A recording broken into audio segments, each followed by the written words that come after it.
শীতের দিনেই খাওয়া খাওয়া আর খাওয়া, কিন্তু রান্না করতে করতে বেলা চলে যায় আর কোনো কাজ করতে পারি না।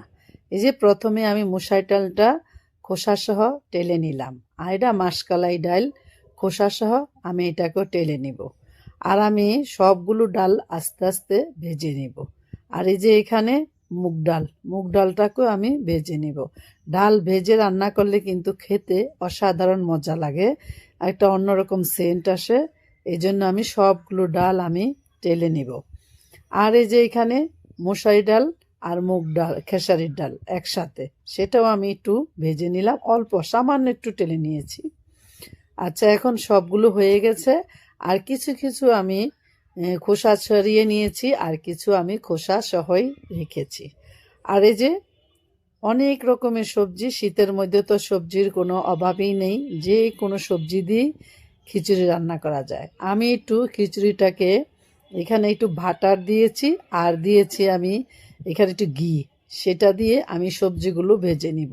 বাটার আর ঘি দিয়ে সবজি রান্না ভেজে নিলে কিন্তু অনেক সুন্দর একটা স্মেল আসে, আর খেতে তো একটা অন্যরকম লাগবে, সেটা তো বলার মতো না। আর এই যে পেঁয়াজটা ভেজে নিলাম, পেঁয়াজ ভেজে নিয়ে এখানে আমি বসিয়ে দিয়েছি সব মশলা দিয়ে। আর এই যে এখানে গরুর মুরগির মাংস রান্না করেছি। আর এখন আমি ডালটাকে কষিয়ে নিব। আগে আমি ডাল কষিয়ে নিব, আর একটু ডালটাকে সিদ্ধ করে নিব, কারণ ডাল আর চাল মানে ওই যে ওই অনেক রকমের ডাল দিয়েছি, তাই আমি একটু ডালটাকে সিদ্ধ করে নিব। একটু সিদ্ধ করে কষিয়ে তারপর সিদ্ধ করে পরে আমি চালটা দিয়ে দিব।